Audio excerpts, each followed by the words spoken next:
Yay Networks.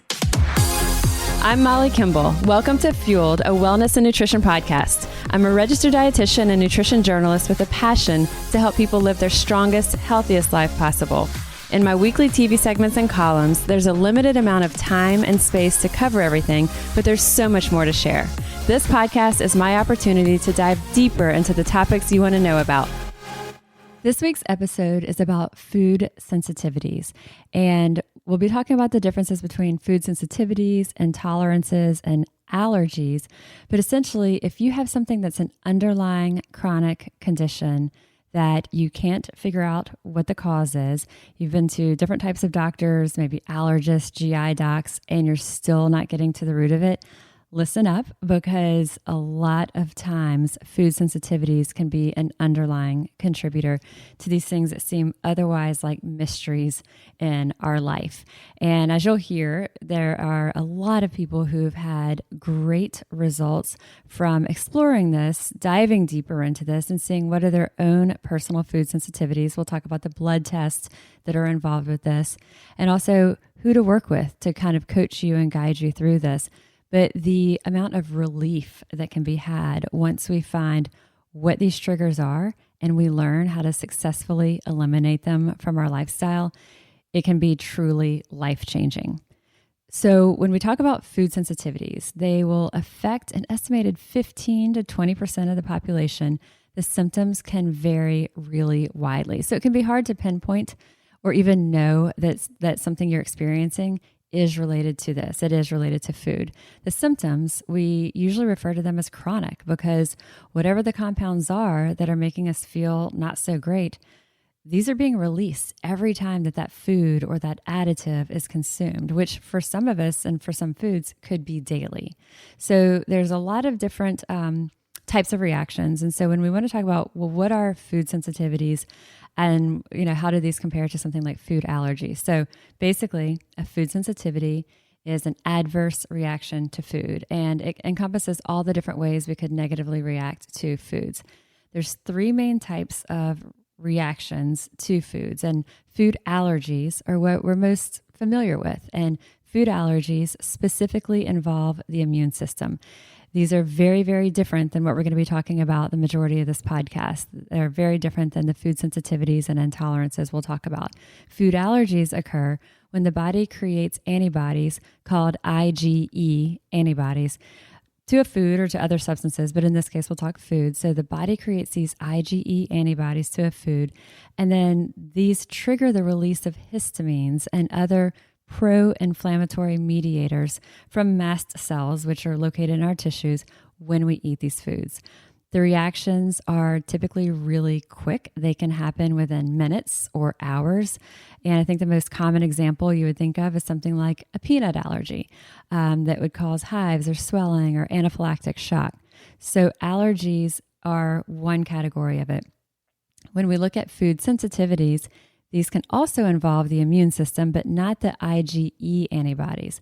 Instead, food sensitivities happen when circulating white blood cells react to a food or a chemical, and they release also pro-inflammatory chemicals known as mediators. These can be prostaglandins or cytokines, interleukins is what they'll be called. So it releases these pro-inflammatory chemicals into the bloodstream, which cause symptoms throughout the whole body.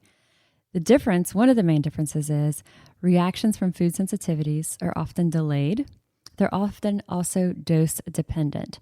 So what we mean by that is you may eat a food today and you might not experience symptoms for 24 up to 72 hours or more.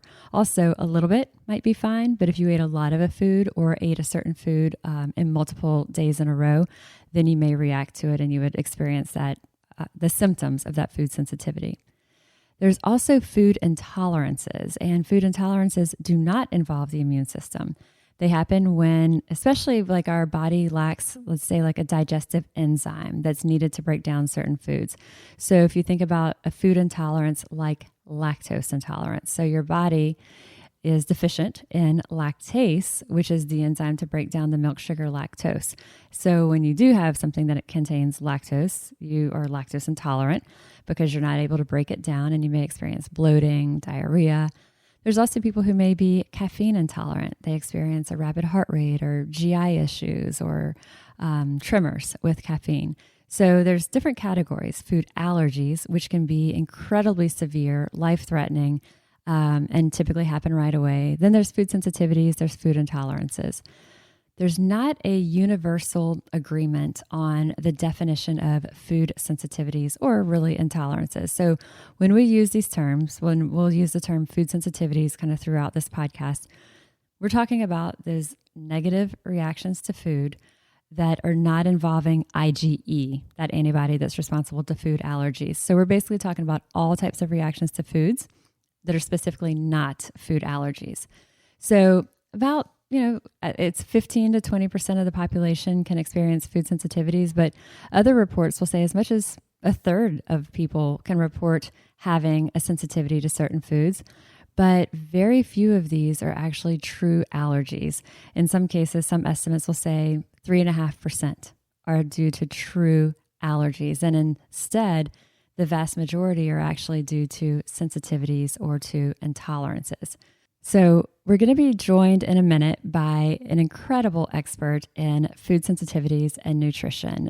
Susan Linke is a registered dietitian. I'll be telling you more about her coming up. She and I are going to be really diving into food sensitivity testing and what this looks like. But I want to kind of give like a big picture kind of ballpark coverage because I think it'll help to hear it once, and then we can like hear it even in a little bit deeper explanation when Susan joins us. So when we're talking about, okay, what's the science behind food sensitivities? So basically think about this. Our bodies are reacting to some sort of a substance in a food.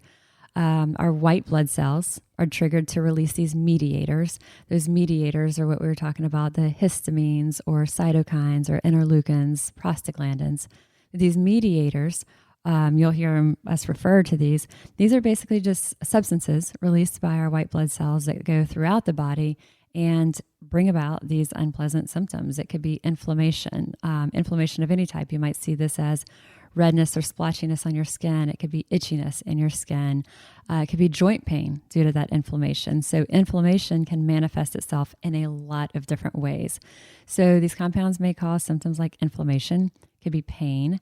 It could be change in our body temperature. It could be effects on our central nervous system. So maybe like you're more sensitive to light or headaches, migraines.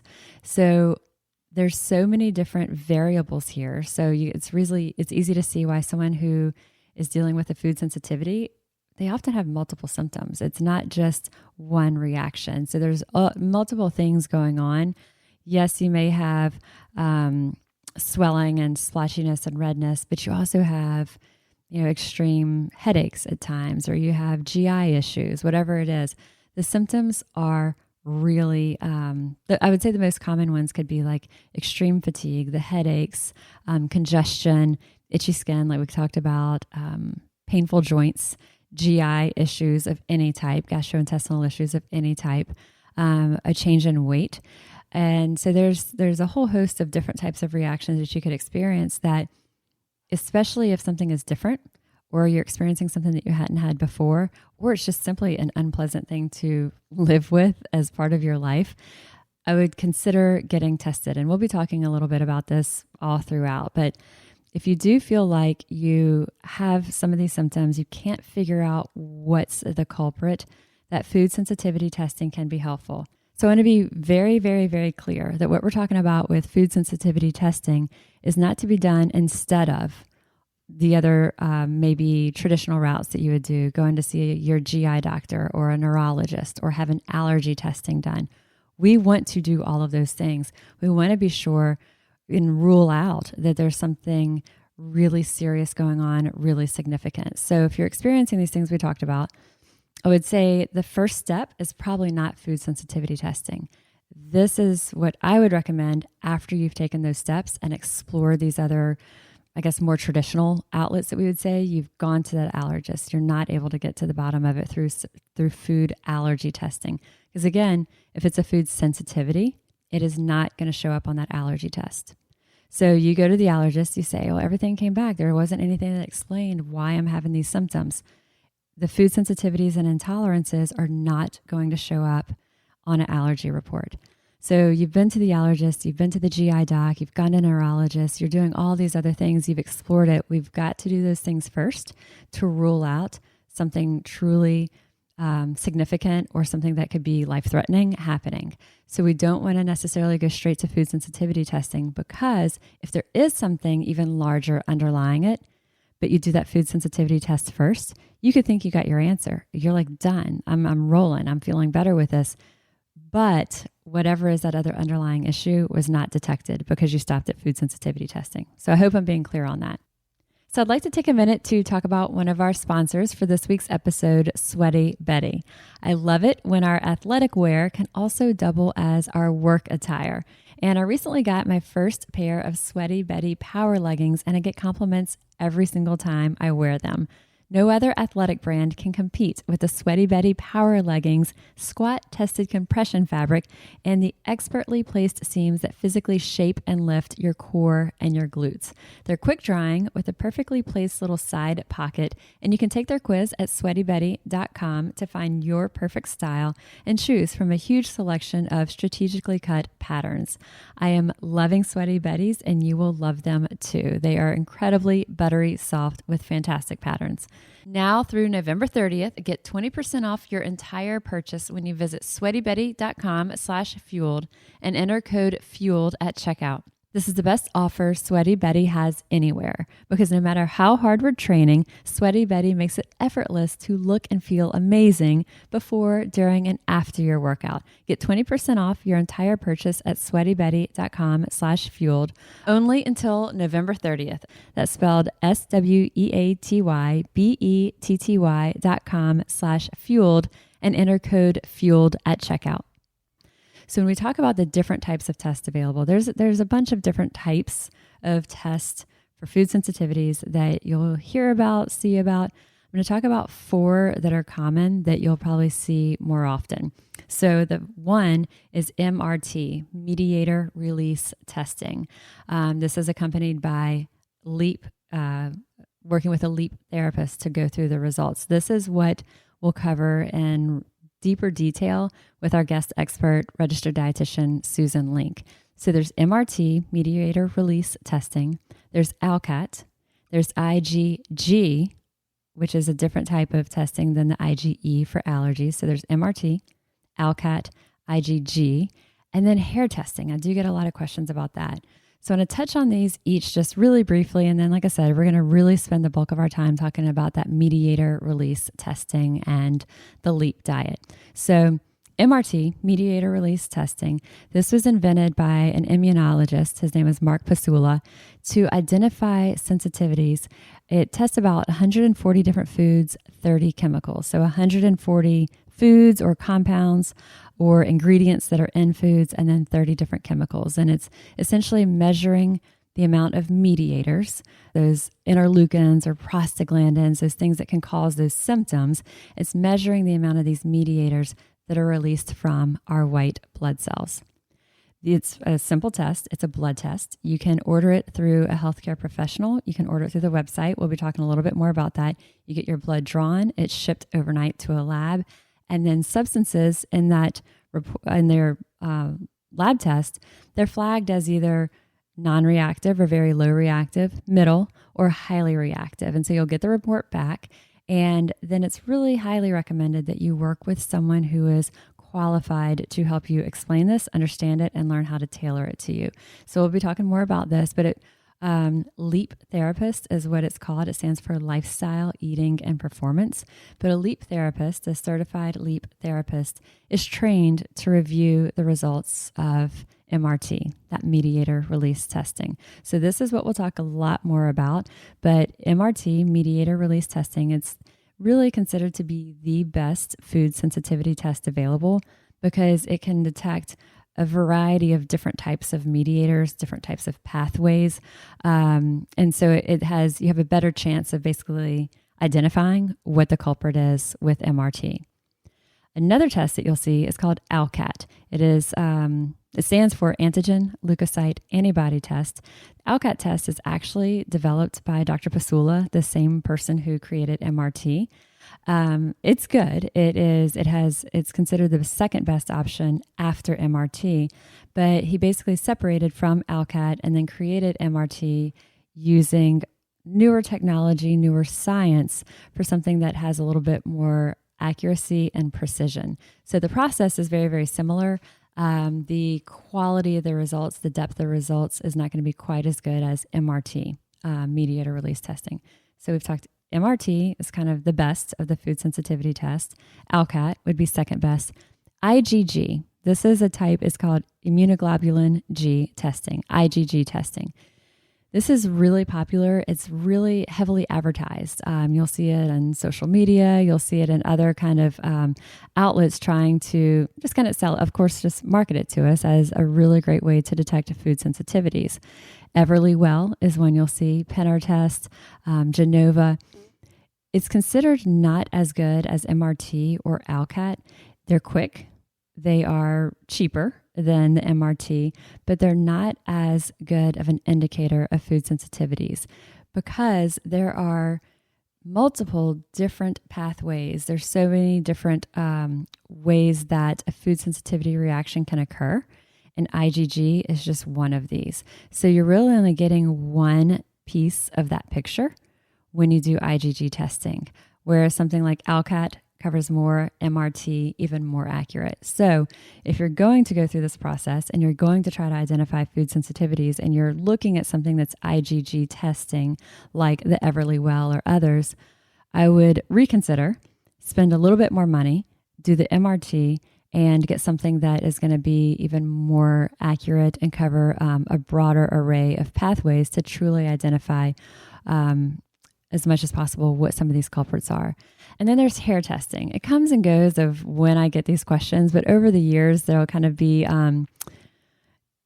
it ebbs and flows. But, their hair testing is advertised as a method to help detect food allergies or sensitivities or intolerances. And it can be useful for things like detecting heavy metals, mercury, for example. But there's really no research to support using it for food sensitivity testing. So what I would say is save your money on a hair test, and I wouldn't put your money or your time into that. IgG, not our favorite either, but MRT and ALCAT are really the only ones that are measuring and looking at that release of these mediators that are really what's causing these symptoms and our reactions when we have the food sensitivities. Again, MRT a little bit more updated and more accurate to help us pinpoint what's really going on. So it's important to note that regardless of which test you go with, if you do decide to go this route, your results are simply that. It's results. It's a snapshot of what's happening inside of your body. It's up to you how you use and interpret these results to bring about change in your lifestyle, to bring about change in helping to minimize whatever type of symptoms that you are experiencing. So you'll get this report. It can feel very overwhelming. It's a list of foods. You're not sure how to really work with this. Some of them you're not sure if these ingredients, what foods are they in? You're not sure how to avoid these or how to incorporate more of others. So it's important to work with an expert who is well-versed in this. And there's registered dietitians who specialize in this.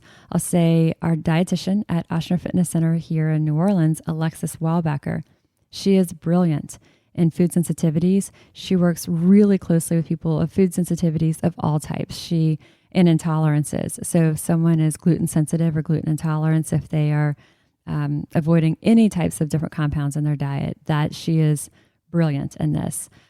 She'll work closely with people to do different elimination diets. And so she'll really work to help explore what's happening. So when you do get a report like this back and you say, okay, I don't really know what to do with this, bringing it to somebody like Alexis or like Susan Linke, the dietitian who will be joining us in a bit, they can then really guide you through. So for our listeners who are based in Louisiana, Alexis is in New Orleans and can meet with people virtually through telemedicine, can meet with people face-to-face in her office.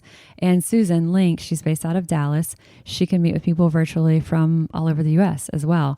And as you'll hear, she also has other resources and other kind of ways that she'll be guiding us to find an expert in your area. And you've got to find someone who's a good fit for you. You've got to find someone, we do want someone that is close in proximity, but there are people who specialize in this. And so I wanted to make sure I'm giving a specific nod to both of these dietitians, and I'll include both of their contact information too in our episode notes. So with that, I want to share a little bit about Susan Linke, our registered dietitian who's going to be joining us today. She is considered one of the most experienced certified LEAP therapists in the country, working with people with MRT when they do the mediator release testing. She is a registered and licensed dietitian, certified LEAP therapist, certified gluten practitioner. She got her MBA from Texas Tech in Lubbock, Texas, and her master's in nutrition from Texas Women's University. She has extensive training in immunology, adverse food reactions, and practical application of dietary treatment for food-sensitive patients. And since introducing the delayed type of food hypersensitivity testing and therapy, which essentially is MRT, since she introduced MRT into her own practice, she's seen firsthand how identifying these food triggers, these chemical triggers, and then implementing this customized nutrition protocol can successfully help people to reduce this inflammation that is causing these symptoms and essentially recover their health. As I mentioned, she is considered truly one of the most experienced certified LEAP therapists in the country. She actively gives her time. She trains and mentors dietitians who are also looking to incorporate food sensitivity and in these nutrition protocols into their own practice. She presents at Dietetic Association conferences across the nation, and she prides herself on always using this integrative and functional medicine approach to medical nutrition therapy. Susan is the owner of an integrative and functional nutrition practice in Dallas, and as I mentioned, she also can provide nutrition counseling long distance via Skype or phone. I'd like to take a bit to share about Nutrafol, sponsor for this week's podcast episode. Nutrafol is designed to support the growth of thicker, fuller, healthier hair from the inside out. You've heard me say it before, when it comes to skincare and hair care, I am a tremendous rules follower. I'm very consistent, and I follow the specific recommendations of my dermatologist. When I learned about Nutrafol, I reached out to get her feedback on it. She said not only does she recommend it to her patients, she also personally uses it herself. Nutrafol is a physician-formulated nutrition supplement made with potent botanicals. And so in addition to the things that we can do anyway, like backing off of those damaging styling tools and heat and chemicals, supplementing with Nutrafol helps us support healthier hair from within. So you can grow thicker, stronger hair and support our show by going to Nutrafol.com and use promo code FUELED to get 20% off. It is their best offer anywhere, plus free shipping on every order. Get 20% off at Nutrafol.com, promo code FUELED. Again, their best offer, 20% off, Nutrafol.com, spelled Nutrafol.com, promo code FUELED, for hair as strong as you are. All right, so welcome, Susan. I've been looking forward to this. It's a topic that I'm fascinated by and have a high interest in. So thanks for carving out this time for us. Yes, thank you for having me, Molly. This is a topic, obviously, that I really enjoy talking about because it's so helpful for so many people. This is something you're one of the most renowned experts in food sensitivity and nutrition, diet, and how we can manage these food sensitivities through those. How did you get started in this? There's registered dietitians that, of course, we know of, but this area of specialty, what really got you interested in this?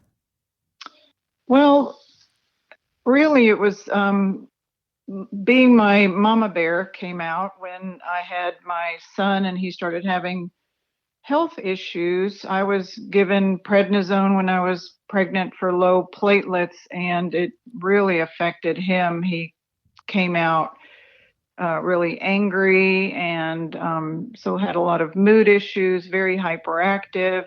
And by the time he was 6, the school was begging me to put him on Ritalin. And I just was thinking, I was, even though I didn't know much about medications, just something inside of me just didn't want to put a 6-year-old on drugs. And I'm not I know some people have to or do, so I'm not against it or knocking that, but that was just my journey.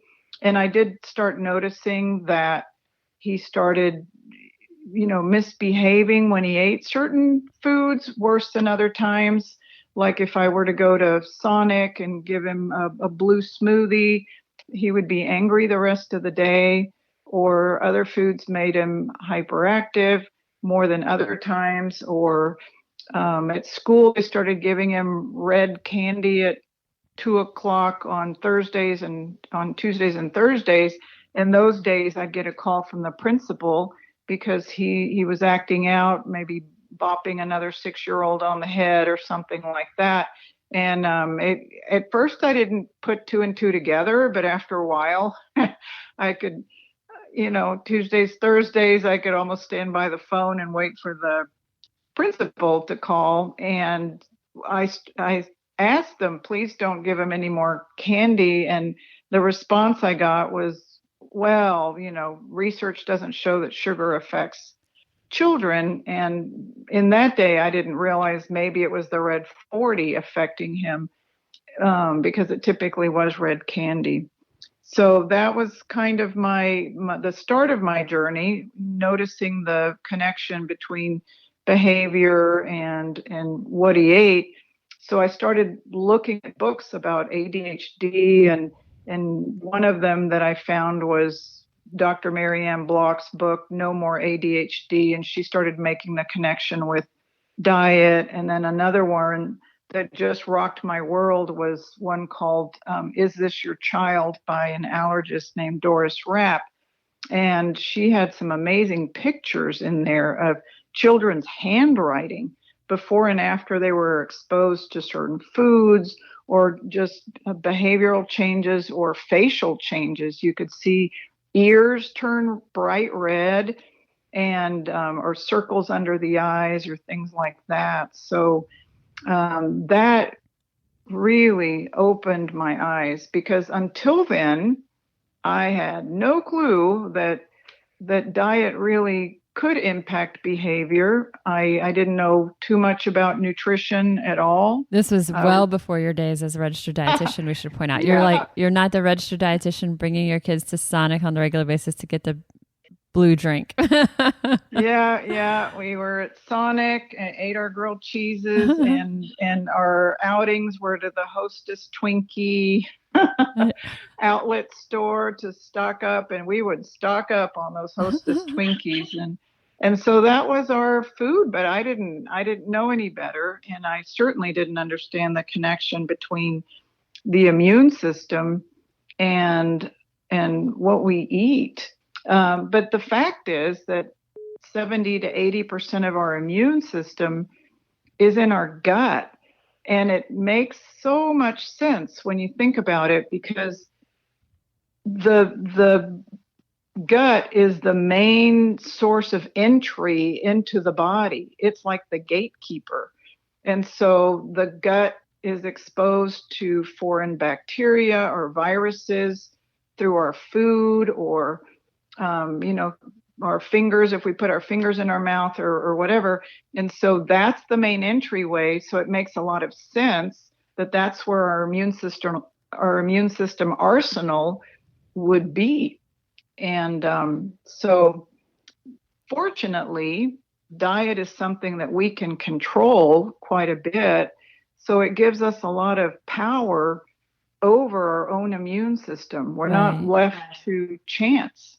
And at that time, this was just, the research on this was really just coming out. There wasn't a whole lot known about this, not just to you, but to a lot of people. This was something that was still very new in becoming, accepted and widely talked about. So at that point, you're a parent, you're kind of pestering the school. They're not listening to you because you're a mom complaining. But you thought, okay, well, I need to have something to back this up and give me some validity so people really listen up.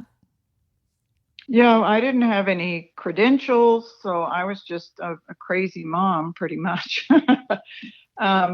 But You were a sometimes self-informed mom. You well, were, I was trying yes. to be a self-informed mom. I was learning, but I still didn't quite know a whole lot. And but I had no credibility. I had no letters behind my name. I wasn't a psychiatrist, so what do I know? And I started talking to the school about fish oils, and of course they thought I was nuts. So I just felt like I was spending so much time trying to do the research on my own and not being able to communicate it effectively. So I thought, well, I might as well go back to school and have a degree to show for all this time I'm spending reading and studying. So that's what made me go back to school in my 40s and get my master's degree in nutrition and become a registered dietitian. So during the day while they were in school, I'd go to college, and then at night when they were sleeping, I would do my homework, and we worked it out that way. And so it took me a little longer, but I'm so glad I did. And to me, it's very admirable because I think there's a lot of people who have a success with nutritional change or some sort of wellness change personally, but that becomes really either their only frame of reference or their main frame of reference. But often we see, and we see it all the time on social media, we see it in real life where people are giving advice based on their own personal experiences, but they haven't really rounded that out with the full, the vast array of knowledge and science that you're going to get with that education. So I think taking that and seeing, okay, this is what y'all experienced as a family. And so you had that as your reference point, but then to just truly continue to expand upon that, I find that really admirable. So I love hearing that. Thanks. Yes, I'm glad I did take that journey. So not only was I able to help my own family, but I'm also thankfully able to help other people with that knowledge. What types of conditions do people have who, I'm sure it runs the full spectrum, but people who schedule consultations with you to go through, to discuss food sensitivities and to work on this? What are some of the examples of types of clients you have? They've ended up running the gamut, but initially I mainly started with irritable bowel syndrome, migraine, fibromyalgia. That's pretty much where I started. But I began to notice that the IBS would get better, but also their sleep would improve or their moods would improve. And it's all tied together to the immune system. Western medicine looks at one thing at a time. You go to one doctor to look at arthritis, and then the same person might end up going to somebody else to treat their migraine. And then that same person might go to the GI doctor to treat their diarrhea. But you know what? They're all connected by the immune system. And the interesting thing is that when people come to see me, they don't just have one thing. They usually have multiple things going on. The person with arthritis may also have headaches, or they may not sleep well, or the person with irritable bowel typically also doesn't sleep well or might have chronic headaches or so many, or skin issues. But once you deal with the immune system, which is the common denominator, a lot of their symptoms improve, not just their main complaint, which might be the GI symptoms. And that's the thing about, like I said, Western medicine, looks at everything individually and usually doesn't connect from the neck on up either. People with mental health issues, a lot of times that has something to do with immunity. But in Eastern medicine, they do look at people more holistically because it's all connected. And so when we're looking at that and we kind of start to dig into, okay, what is this all about with the food sensitivity testing? Let's start with the basics of talking with us a bit about the differences between food allergies and food sensitivities. Mm-hmm. Food allergies are probably the best known. because, those have been studied for many decades. And we're all familiar with antihistamines and Benadryl, and we're all familiar with anaphylactic reactions and people that have to have EpiPens. So allergies involve an antibody called IgE that triggers your mast cells to produce histamine. And that's why we take antihistamines. So histamine is responsible, and other mediators too, are responsible for what we normally think of when we think of allergy. And those are the hay fever type symptoms, or whelps or hives or eczema, also anaphylactic reactions. Those are mostly on the allergy side, although the immune system is not 100%. It's all connected to a degree. So there are some conditions that involve both allergy and sensitivity, like eczema or eosinophilic esophagitis, or some others.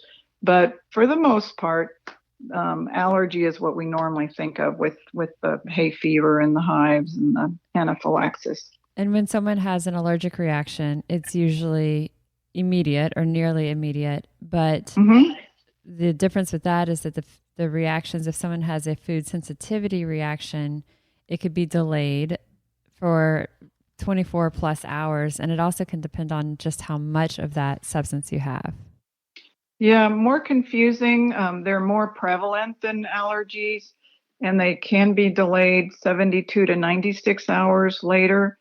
And they are frequency dependent and dose dependent. So, and that's what makes them confusing, because you can have, 2 grapes on one day and be fine. And then the next day you eat a handful of grapes and you might be fine. And then on day 3, you eat grapes again. And maybe by that 3rd day, you have a reaction to the grapes. So But someone wouldn't think it's that because they had it the first 2 days and didn't react.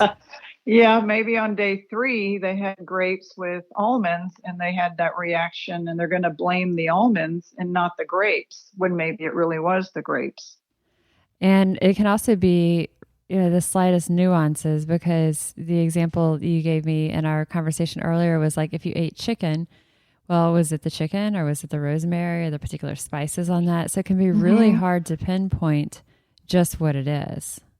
Yeah, because we're looking for the most obvious things, and we don't realize that if somebody, cooks a piece of chicken with olive oil, then perhaps it's the olive oil and not the chicken. And that was the situation with my daughter, who was having severe reflux, and we just could not figure it out because there was no pattern. It was daily, and some days she'd cook at home and have it, and other days she'd stop by Whole Foods and pick up some of their foods and have it. And it was like no matter what she ate, she would have this reflux. And so finally we just got her tested for food sensitivities and found out that her 2 big triggers were celery and olives. And so everything she was eating was in olive oil. So that was the common denominator. But you normally think of olive as something super healthy, and it is. But that's the other tricky part about food sensitivities, is that it can be a very, very healthy food. It can be an anti-inflammatory food like salmon or curcumin or ginger. Those are in their own right, they're very anti-inflammatory, but maybe not for some individuals. And again, if you're having that use, we don't even think of, if you're going to report out, if someone's in like a food journal, they would put that they had grilled asparagus or wilted spinach or chicken salad, but they're not necessarily even thinking about the olive oil that was layered into it, And so there's things that can be really hard to pick up on if you're trying to self-diagnose and kind of figuring it out on your own. Absolutely. And yes, and that's why when I have my patients fill out a food diary, it has to be really, really specific because it can be a little ingredient. I had a client one time who suffered from severe pain. He had been sleeping in a recliner for 2 years because he just sleeping in his own bed. I think maybe just the motion of getting up was so painful that he'd been sleeping in a recliner. So his pain level dropped to about a 3 from a 10 after he started following his diet. But one day he called me and he said, on a scale of 1 to 10, my pain is at a 15. He said, I'm literally jumping out of my skin. And he said, and I promise I haven't eaten anything I'm not supposed to. So fortunately, he had kept a really good food diary. And so we went through it. We were on the phone, so he was able to pull stuff out of his pantry. Right. And I was having him read ingredients to everything. And it was like the SOS call right then, right? Yeah. So thankfully, with this good food diary. So what ended up happening was he said one of the things he wrote down was roasted peanuts. So I had him pull out the roasted peanuts from his pantry. His roasted peanuts had tapioca starch in them. And he was very reactive to tapioca. But who would think, He didn't even stop to think when he pulled out the roasted peanuts that he was consuming tapioca. So sometimes it's those little things like that. But anyway, once we got the tapioca out, it took 3 days for his pain to subside. Wow. But it did. And what did his pain get down to on his normal kind of daily level after that? It was about a 2. Wow. People have to feel very grateful, I would think, very indebted for the help, because it can be truly life-changing for some people. Yes, I can't tell you. I mean, even talking to you, I'm tearing up because you do give people their life back. And I have cried tears of joy so many times with my clients in my office or over the phone. Because you can give people their life back.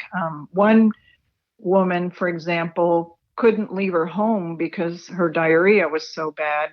She just never knew when she was going to have a bout of diarrhea.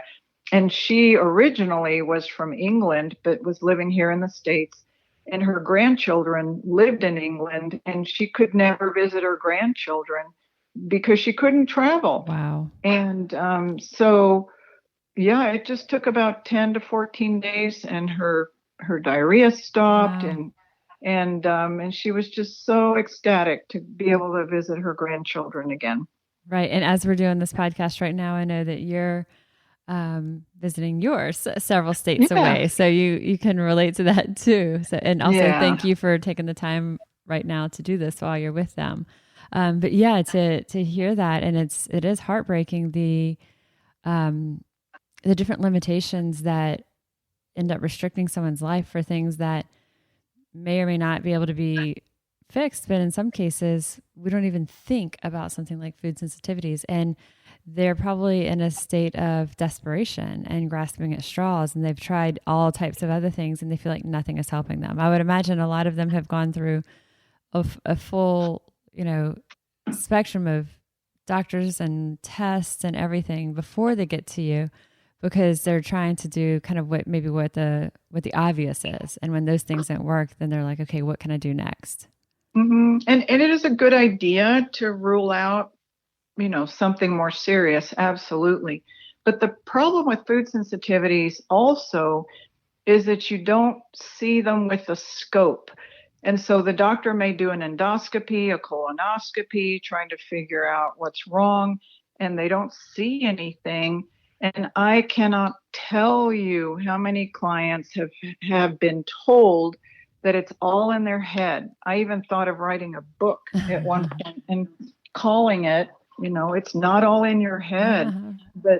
But in a way, I understand the doctor's frustration because they are looking for something, but you don't see an immune reaction happening. Right. There's nothing structurally or functionally wrong. No. Nope. Yeah. And so they get told it's all in their head or it's part of growing old. And yeah. Let's talk for a minute about Billy, sponsor of this week's podcast and an Allure Best of Beauty winner.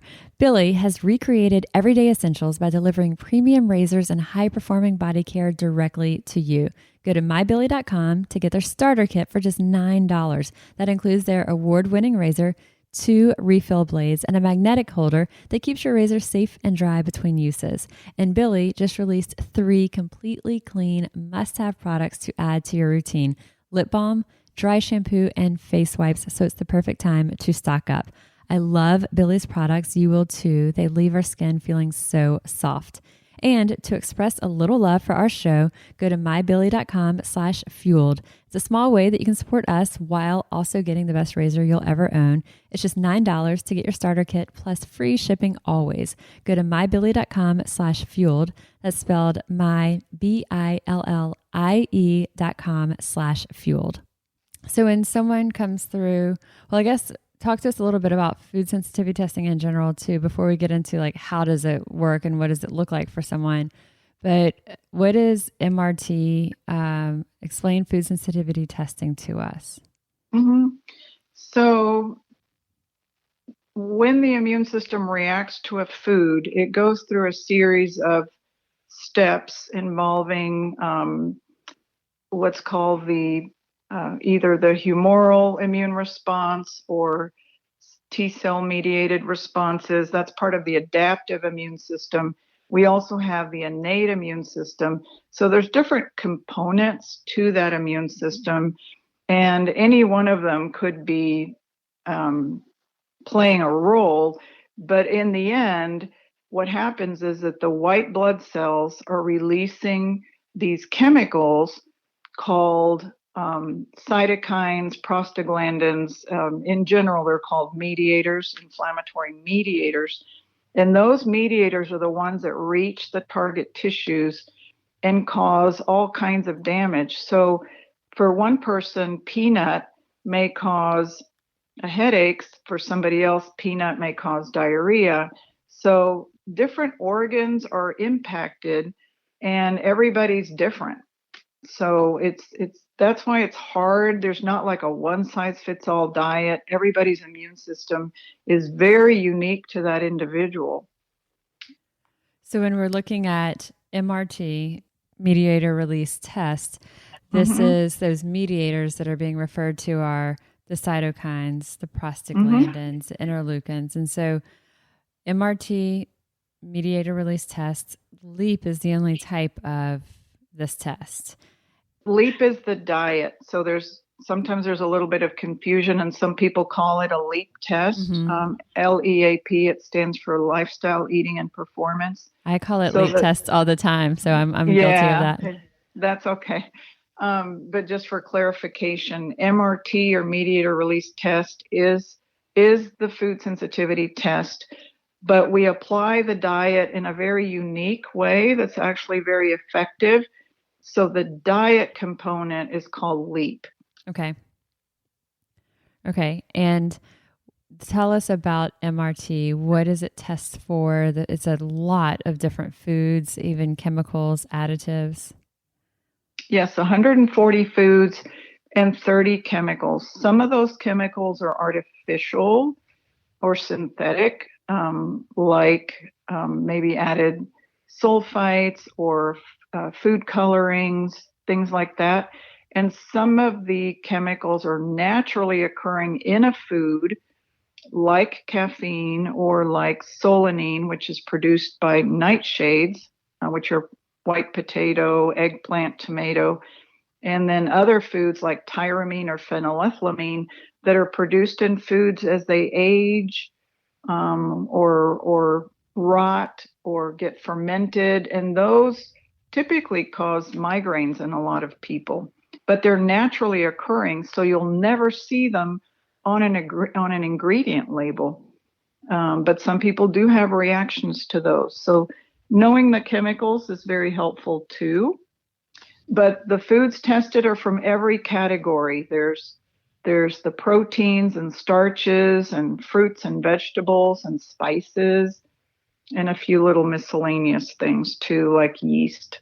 So if someone is doing MRT, the mediator release test, they will go to a lab, have their blood drawn, and then they are FedExing, basically shipping, like I guess overnight shipping to the lab to have it analyzed, and then they'll get the results sent to them. Yep, about 5 to 7 business days, they'll get their results back. And then is when the magic starts to happen, when we construct the diet. And this diet is actually sort of backwards from what you'd normally expect, but it makes it more effective because traditionally what people are told is, well, you reacted to corn and soy, but don't eat corn and soy.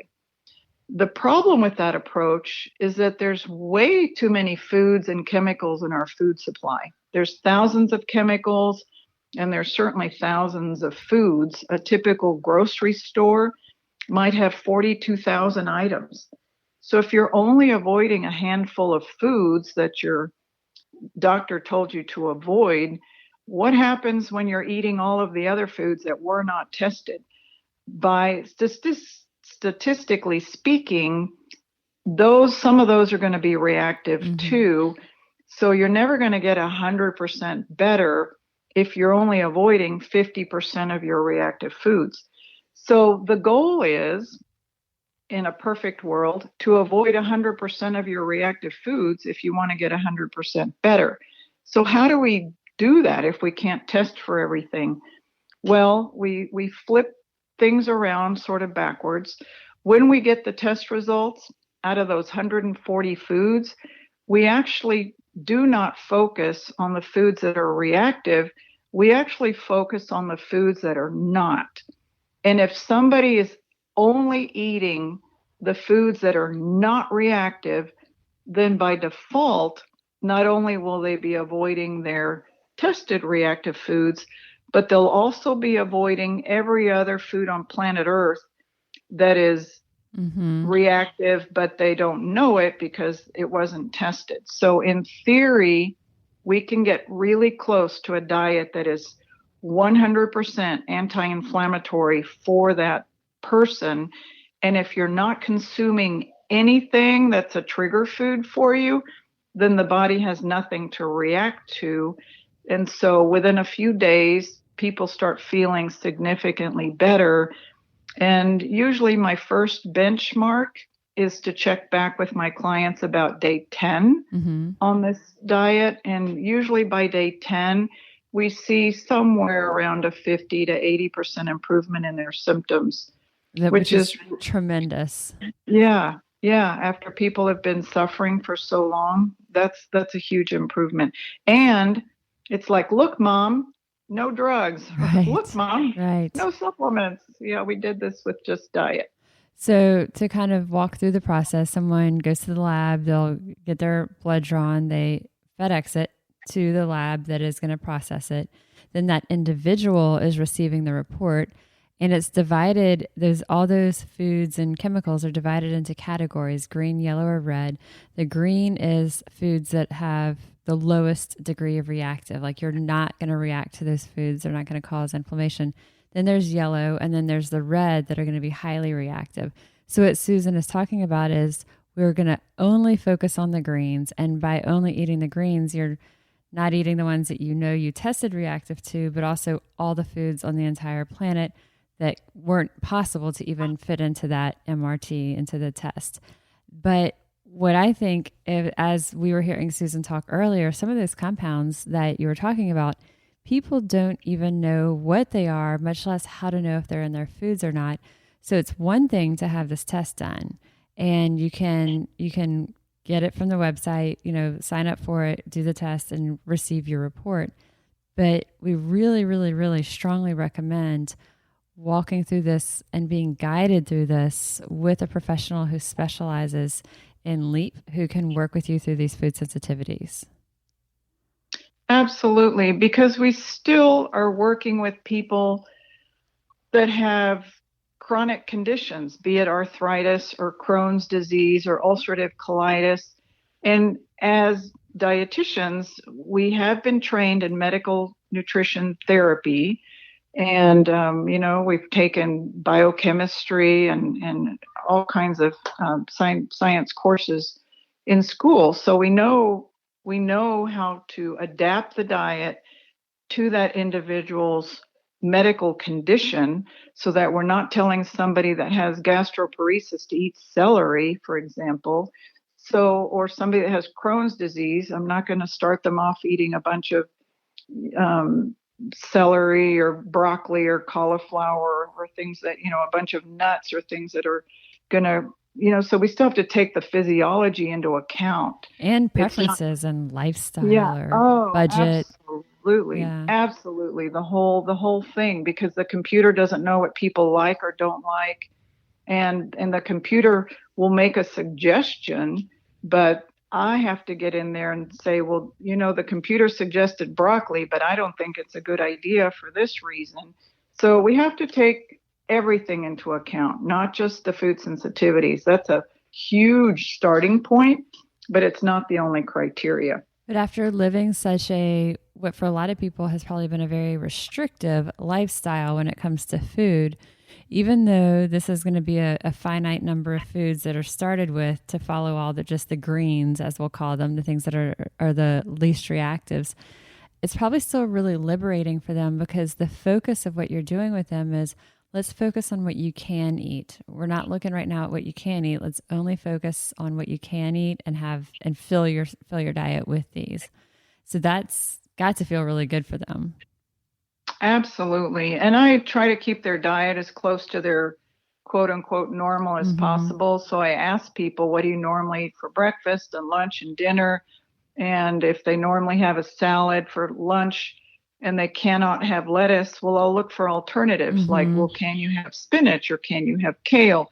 And so I really don't turn their world upside down too much. I do try to keep things as much as normal as possible. And in some cases, I may have to find substitutions for things that they can't have. But so I try to make it as easy as possible. And a lot of people, go ahead. Well, I was going to say, as time goes on, you don't stay with just those. As time goes on, you're very strategically and cautiously guiding them to increase the range of foods that they're adding. And then you can see in a very controlled way what if they do react to a food or not, and then they can start to expand the profile of what they're eating. Absolutely. Yes, we have a saying that says, first we get you well, and then we get you normal. So there is a 4-week period where it's more controlled. This is the only thing you eat for 4 weeks. But again, it's a pretty generous list of foods. And then after that, if you haven't had a migraine in 3 weeks or diarrhea in 3 weeks, and now we can say, okay, let's try adding chia seeds and see what happens. So we start adding about one new food per day after about 4 weeks, and just seeing how we react to those. And in the end, we end up with a normal diet once again. Symptoms are hopefully gone or much improved. And then in the long term, people just know that they have to stay away from X, Y, or Z, and the rest of the time they can eat fairly normally again. So someone's listening to this and they're thinking, okay, I want to consider that. How much does it cost for the food sensitivity testing? I know that dietitians will often layer in packages, because they'll sell the testing kit and a certain number of sessions, because of course it kind of all goes together. But if someone, what's a ballpark of the testing kit, knowing that it could be in different package prices or discounted by a practitioner? There's a wide range of, there's some dietitians that work with professional athletes, some work with Hollywood actors. So there really is a wide range of prices out there. But I'll say that the retail price for the test is $6.95, but most practitioners that I know do not charge retail. They do give a discounted price for the testing. So you'd have to check with individual practitioners. And some practitioners take insurance for their consults and some do not. So that also varies from practitioner to practitioner. And what's the best way to find someone, a practitioner, either in your area or to work with virtually? There's a couple of ways. You can contact Oxford Biomedical and fill out a patient form on their website. And their website is www.nowleap.com. And they will connect you with a certified LEAP therapist who is a dietitian that has had specific training in this protocol. Or you can actually go to the internet and search for certified LEAP therapist and then put your zip code or city or state. And one of the search terms that will come back is a search engine called healthprofs.com, and that stands for healthprofessionals.com, but it's shortened to healthprofs.com. But they will list the certified LEAP therapist in that zip code or city or state.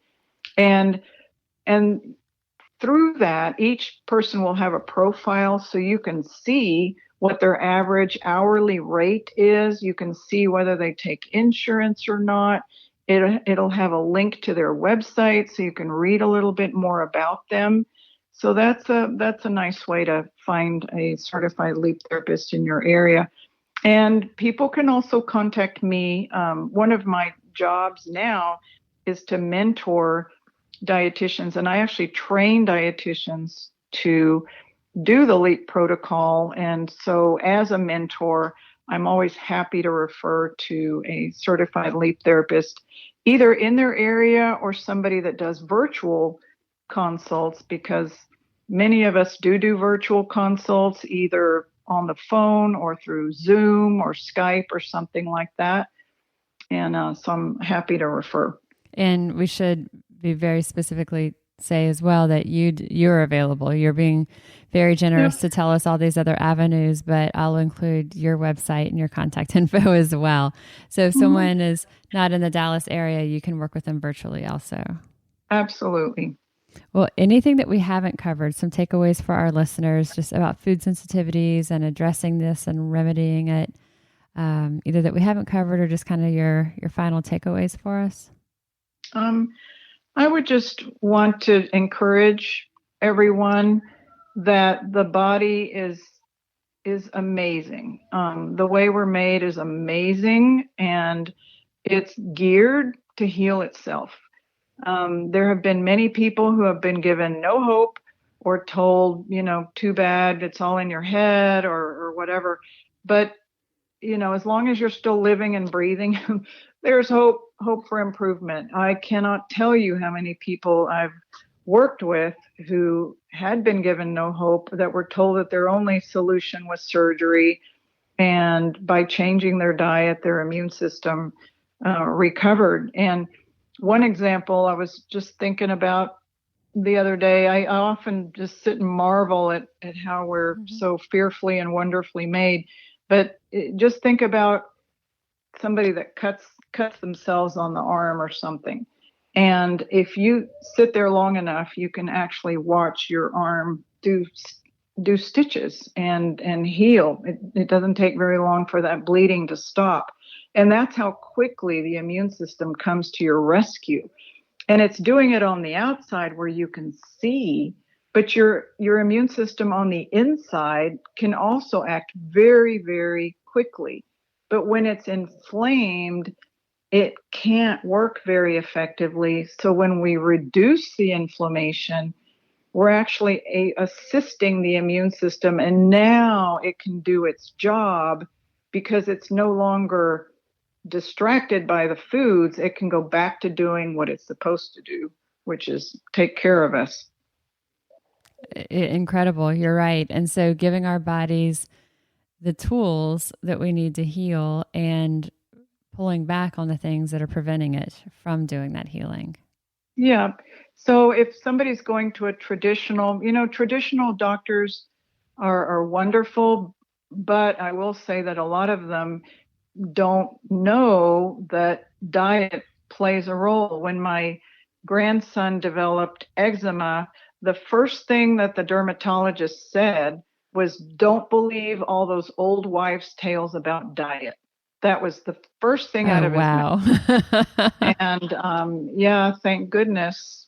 Yeah, I was a dietitian at that point, so I knew better, and we were able to help my grandson with eczema, and he was suffering horribly with eczema, and I just can't imagine. My heart goes out to children with eczema. They're always itching and scratching, and diet plays a major role with eczema. So there's hope. Or my other client that I talk about so much, because what a transformation. He had Crohn's disease for 50 years, and nobody ever told him, no doctor ever told him that there was a connection with diet. And finally, when the doctor said he needed to remove 16 inches of his colon, he, I guess, got desperate enough, and I don't know what made him start looking for a nutritionist. And he found me. It was a Saturday morning. He called 5 people. I was the only one that picked up the phone, and I'm glad he did, because he chose to do the food sensitivity testing, and now he's no longer on any Crohn's meds. Wow. The doctor, he's doing so well. The doctor on his last checkup said, well, we don't need to see you for another 2 years. Wow. And he never had to have the surgery. And not only that, but his diabetes improved. I think he's off of his metformin now too. So he's lost weight. He's just doing great. It's incredible. And it's us being proactive and not being content and continually wanting to look and see how can we improve, especially when we have something that's that nagging health issue that's holding us back from living our fullest life. Absolutely. Absolutely. And sometimes I like to say that the immune system is like a bucket, because when our immune system is impacted by stress, by lack of sleep, by maybe vitamin or mineral deficiencies, by barometric pressure that often causes migraines, and then food sensitivities and food allergies. Sometimes when we take the load out of that immune system bucket by changing the diet, then other stressors aren't as bad. And I'll just give you an example. One of my friends always had migraines. I won't mention her name, but I'll just make up a name. Let's just say Linda. So every time our group wanted to do something, well, Linda couldn't come because she had a migraine, and it was she often had to cancel engagements because she was having a migraine. So she got her food sensitivities taken care of. And then one day we were eating at a restaurant, and it was pouring rain outside. And she looked at me and she said, oh, this is the first time that it's rained and I haven't gotten a migraine, because barometric pressure changes would trigger migraines for her. But when her immune system wasn't overloaded anymore with food, now it could handle life's daily stressors. Yeah. Yeah. It's life-changing. Mm-hmm. Well, fantastic. Yeah. Fantastic. I know I've had the MRT done before, and I learned a lot from it, and it's continued to guide the way that I eat. And I hope that our listeners, whether it's themselves personally or people in their lives, that they think, I think that this might be helpful. I think this has been a really great resource for us. Yeah. And you know what? A lot of people will do, a lot of the certified leap therapists will give a complimentary 15-minute phone consult. So try it. And a lot of them will say it on their website. So just call somebody and talk and see if you might even be a candidate. Most of us have the same compassionate heart. I would say all of us, to my knowledge, have the same compassionate heart I do. And most of us do free phone screens. So there's no charge for that. And it might be life-changing for you to have that 15-minute phone call. Great. Well said. Well, thank you so much for your time, Susan. I really appreciate it. Thank you, Molly. I really appreciate you having me, and I hope that this helps a lot of people. I'm sure it will. So a tremendous thank you to Susan Linke. I am so grateful for her to join us today, to share her insight, to share the experiences that she's had with her patients. There's so much that we can learn about the world of food sensitivities and how nutrition can play such a key role that it can make it truly a life-changing impact in our worlds. As mentioned, I'll include the links that Susan and I talked about in the show notes of this episode, and let me know what you think. If you do this, if you take the step out and you try MRT, the mediator release testing, share your experience with me. I would love to hear about it. If you've already done it and you want to share about what you've experienced there and how if you've experienced these positive changes, share as well. You can always email me or direct message me through social. I am registered dietitian Molly Kimball, and you've been listening to Fueled Wellness and Nutrition, the podcast. If you would like more Fueled Wellness and Nutrition, please head over to mollykimball.com, and you can follow me, Molly Kimball RD, on Instagram, Facebook, and Twitter. And if you haven't yet, please go to Apple Podcasts and subscribe, rate, and review this podcast. And join us next week for another dose of Fueled Wellness and Nutrition. Thanks for listening, and stay focused on living your strongest, healthiest life.